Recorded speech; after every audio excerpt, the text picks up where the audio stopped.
VVK Vlogger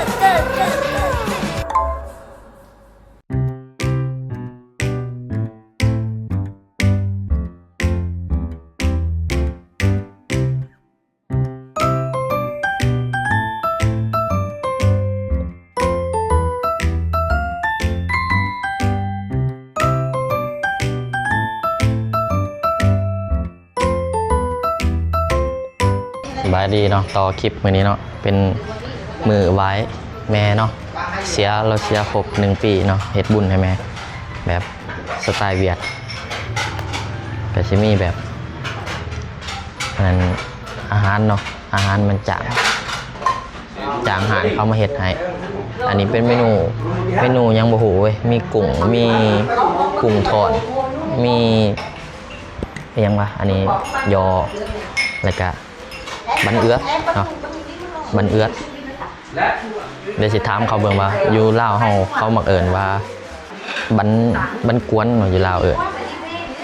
เดี๋ยวถามเวียดตึงเด้อว่าเขาสิว่าจังได๋ถามว่าบันกวนหรือเปล่าก็เถียงกันนี่ละบันยี่ก็เถียงบันเอื้อบ่เป็นเลยลาวเขาgọiบันกวงบันเอื้อ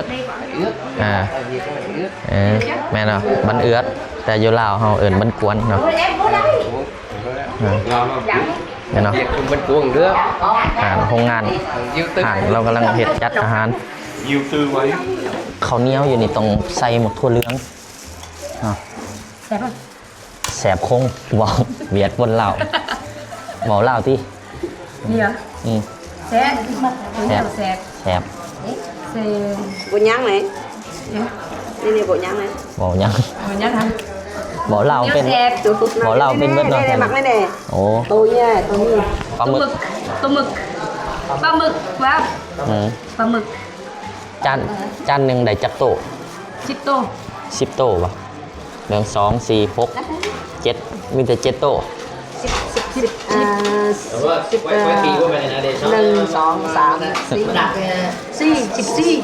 โต14ป่ะแล้วตัวนี้จักโต1 2 3 4 chánนึงchết tô ai gì một băng โอ้ ý là họ chia mấy con โอ้โตหนึ่ง14 โตโอ้เพราะว่าโตหนึ่ง2 จานเนาะ thôi mà đừng việc đi đừng nói tiếng Lào chỉ hiểu đừng cái Lào hiểu đang phải Lào ยังไปเงินเราก้อยเราบอกคือบอกเวียดว่าเราบอกโมเก่งมาได้ภาษาลาวก็เลยบอกว่ากันบอกเวียดเนี่ยคนเบิ่งสิเข้าใจป่ะ hả chứ bảo gì à chưa อันนี้เนาะ răng mà bảo răng mà còn chan nâng chết tô còn hơi tuyến มีจักเมนูนี่ mấy món giống số giờ là 6 chết là 7 เมนู chết メนูnày 7 เมนูเราสิจัดเป็นโต๊ะเนาะโต๊ะละล้านหาแม่นบ่วะโต๊ะ1 ล้านหาดงประมาณโต๊ะละล้าน45,000 กีบหรือล้าน4 แสนกีบโต๊ะละล้าน4 แสนกีบเนาะแบบก็จะมีหลายมีตัวนี้มี1 2 3 4 5 6มี6 เมนูบ่ฮู้ว่าขาดยังเนาะตอนนี้กำลังได้แต่3 เมนู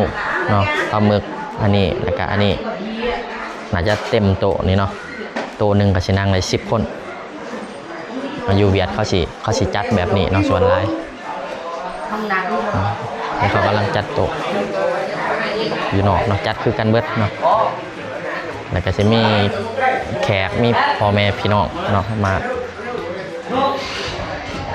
มีข้าวเหนียวเนาะข้าวเหนียวอยู่นี่เขาสิใส่มักถั่วเหลืองนะอันนี้ซิกเนเจอร์เวียดเลยนะไปงานดองงานยังจอกสิเป็นแนวนี้จอกแบบซิกเนเจอร์ต้องมีจำจุดลายลวดลายนั่นนี่เนาะแล้วก็เมทูก็สิใส่ศพแบบนี้ไว้เนาะเป็นศพเดี๋ยวจะน้อยเขาสิไปถามแอกน้องของแม่นี่เขาเอิ่นว่าหยังลุงบ่อ้าวร้อนผู้ชายเด้นาบ่าวมันบ่ไอ้สิไปถามนาบ่าวเนาะเพราะว่าแต่ก่อนเราอยู่ลาวตั้งแต่เขายังหน่อยพุ่นเนาะ ตั้งแต่เขาเกิดมาเพิ่นแหละแต่เดี๋ยวนี้เรามาอยู่ลาวมากลับมาอยู่เวียดดนแหละเดี๋ยวเราสิไปถามเราเบิ่งว่าอันนาบาวแล้วสิจือยังจือภาษาลาวหรือบ่เนาะเจ้ายังจือภาษาลาวบ่ บ่ บ่ บ่ฮู้ บ่ฮู้ จะจะกลับ ไหน จะกลับมาเวียดจักปีแหละ โอ้ยเป็นหลายปี แล้วอันพูดลืมพูดเช้าอยู่ลาวลืมแหละ โอ้ยผู้สาวลาวโอ้ยบ่ลืมดอก บ่ลืมดอกลืมน้อย ลืมน้อยแต่ก่อนแบบอันลุงนี่เป็นน้องลุงนี่เป็นน้องของแม่เนาะน้องของแม่หนึ่งแต่ก่อนเราก็อยู่ลาวน้ำกันเนาะ nhưng mà chị nói nè lá Cầm. nói đi tẹt nói cầm อันนี้มันเอื่อยไอ้สีแอบบอกเหมือนเยอะ em đi เอื่อยไอ้ยันไอ้เกือง vô đi hả ไอแอกไอบินเอื่อยผู้ที่หาเนาะอันนี้เอื่อยผู้ที่หาเรามาเอาผัวอยู่เวียดเจ้าคิดหอนเล่าปะคิดหอนประเทศเล่าปะคิดหอนอัตตปื้อปะคิดหอกผมว่าเขามาเวียดนะเราแทนที่เขาอยู่ลาวขามาทุกคนหูบอกว่าเราให้เอาสื่อจังหวะจะให้คอยสื่อจังหวะก็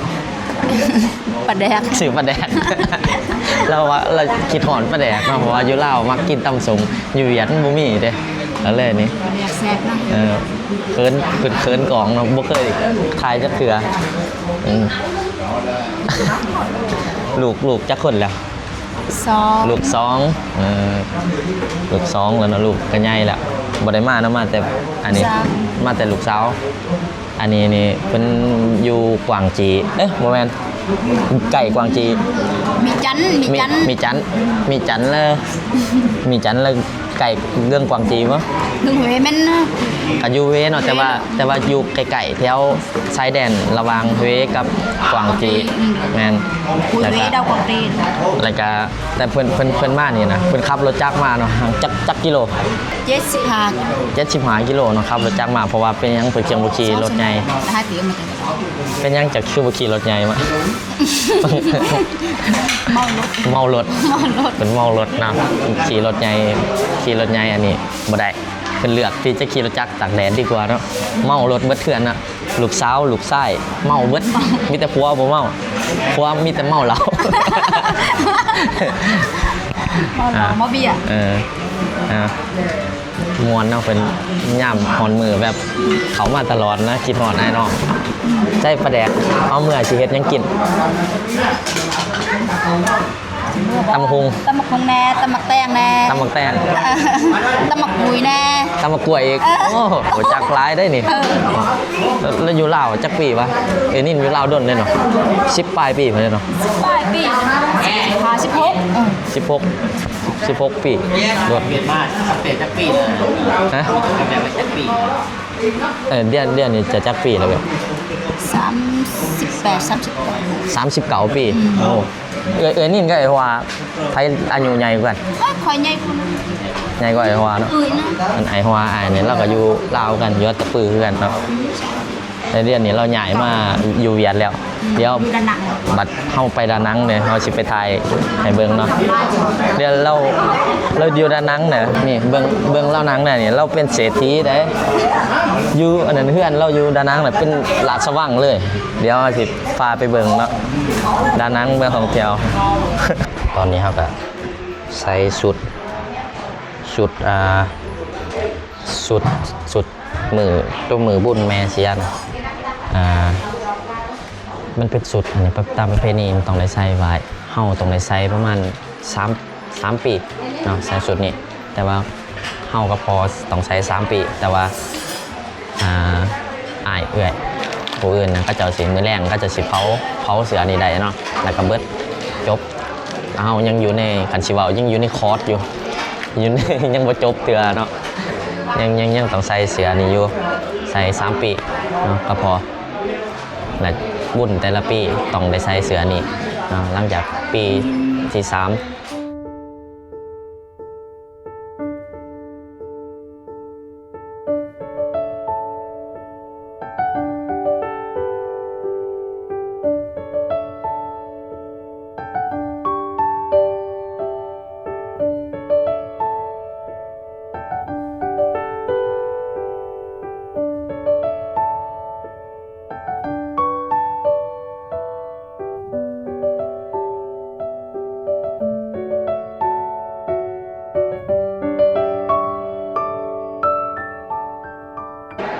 จากไหว้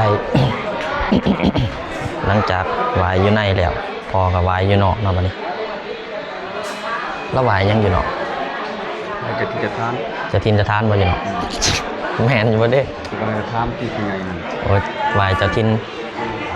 จะทานแล้วก็ปูนา อันนี้เอื่อยกกเนาะของพอแม่ทางในนี่แม่นไหว้แม่ทางนอกแม่นเจ้าทินเจ้าทานทางในนี่ละผงจิ cũng có những người bị chết bên lao rồi nữa mà cũng có đường rồi nữa cũng ập cô già được đó cô hùng á โกหงเจ้าทินเจ้าทานน่ะ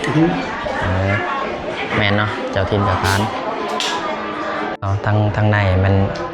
ไหว้แบบอันเซิร์นแบบเจ้าทินเจ้าทานเป็นโตนอกเนาะส่วนทางในมันคนในเฮือนแม่นบ่โตในมันคนในเฮือนทางนอกแม่นเจ้าทินเจ้าทานทางในแม่นแบบอันแม่ใหญ่สิเนาะแม่ใหญ่แล้วก็แม่แล้วก็บักจ้อยังบ่ร้านยัง ร้าน พ่อใหญ่อยู่ในนี่อยู่เวียดบัดอยู่นอกแม่นเจ้าทินเจ้าทานเนาะแบบอันเห็นเบี้ยเนาะต้องคันว่าไอซีก็ต้องมีเด็กเสิร์ฟไปได้เนาะเราจะเปรียบแบบเด็กเสิร์ฟแบบเสิร์ฟน้ำเสิร์ฟยังเนาะเย็นเบียร์เย็นเป๊ปซี่เนาะเพราะว่าคนตายเขาขายบ่ได้บอกแม่น มาต้องอยู่ในเพื่อนบอลนะเพราะว่าบริยินในเพื่อนได้เครียดนะ เขาต้องเย็นให้เนาะ หรือเป๊ปซี่คนกินเป๊ปซี่คนกินน้ำนึง ให้กินเหล้าก็กินเหล้ามีเบิดเนาะ น้ำมีครบ แม่น เลือกเอา แล้วบัดนี้ คนนั่งเลย ต้องแกะอันนี้บ่ ต้องแกะได้บ่ ตรงนั้นมันอายออกมาเลย โอ้มีอ้ายบ่กินเนาะเขากินตามกินมีไก่มีหยังเนาะ แล้วก็เจาะนี่ ตามความเชื่อเนาะต้องได้เฮ็ดแบบนี้ ที่ข้อก็ได้คือกัน เฮ็ดข้องเนาะ เป็นนี่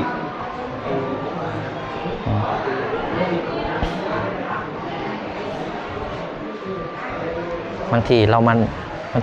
านั่งอยู่นี่เราบ่จักเฮาบ่เห็นนี่ สิแม่บ่ชักเฮาสายตาเฮาบ่เห็น คัน เทื่อบ่นั่งแจ้ง สมมุติจะเห็นครั้งแรกจะสิเฮ็ดหยังกันเหรอ เห็นนี่ก็พี่แต่ว่าข้อเหล็กข้อไปมืด มีแต่คอ ฝากเพิ่นลงสิว่าได้ มีแต่คอเหล็กเลยเว้ยอันทางฝุ่นก็วายทางฝุ่นวายก็มีแต่คอเหล็กเว้ยนะหนูไว้แนกหน่อยกุ้งตองชิ้นโซเด้ มีแต่คอเหล็กว่าจะได้กระยาเนาะซื้อเหล็กแล้วเนาะอันนี้มันเหล็กเบียร์เจ๊ย่อเบิ่งจะได้นี่เบิ่งเป็นบ่ đi thừa thương nghị แต่เบิ่งเหล็กก็เนาะต้องพิมพ์ số thừa thiên huế phim đi เนาะ bộ sibili đi cái bộ như โซเทือเทียงเว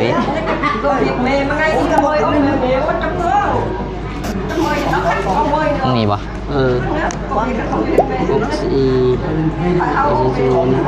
นี่ได้202 bốn thủ lèo năm มันแมนปะ đi 17 cái men là đi từ ngoài đi มีตัวถือปะ bò mẹ đẹp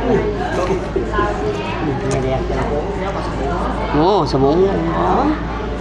bụng mà nó tự cái là chi nhé chi xà bụng mà đuôi ở xà bụng đấy thì là đúng thì những từ thìต้องล้างนี่คือแล้วนี่ได้แล้วนี่2 เซนนี่เซนนึงตรงดึงตึก คือว่าแม่เราบทสนับสนุนให้ลินเลขเนาะแม่เราบอกว่าบ่ให้สื่อเนาะบ่ลินเลขเราตามมาในสื่อแบบพอมีสีสันเนาะเพราะว่าเนาะบางทีถือแขะได้ใส่ถือเลข6 โตมันได้2 ตือเนาะ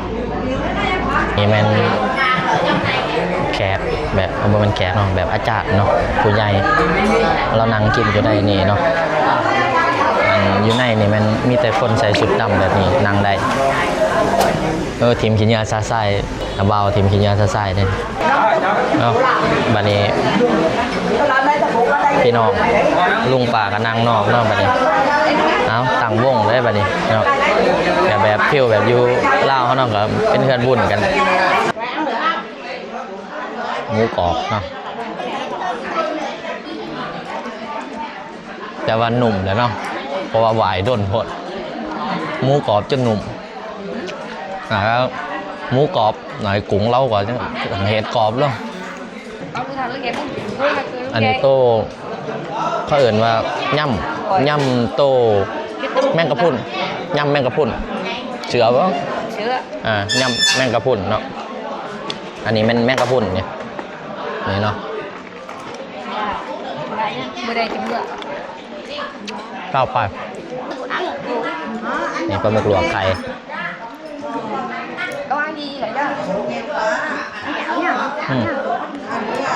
เอาอันนี้ออกก่อนเนาะย่างมันหมึกอันนี้เป็นหมึกที่เขาทายบางเก็บบางกรเนาะจะอยู่ทะเลนะหมึกตัวนี้แหละแข็งนะกรอบ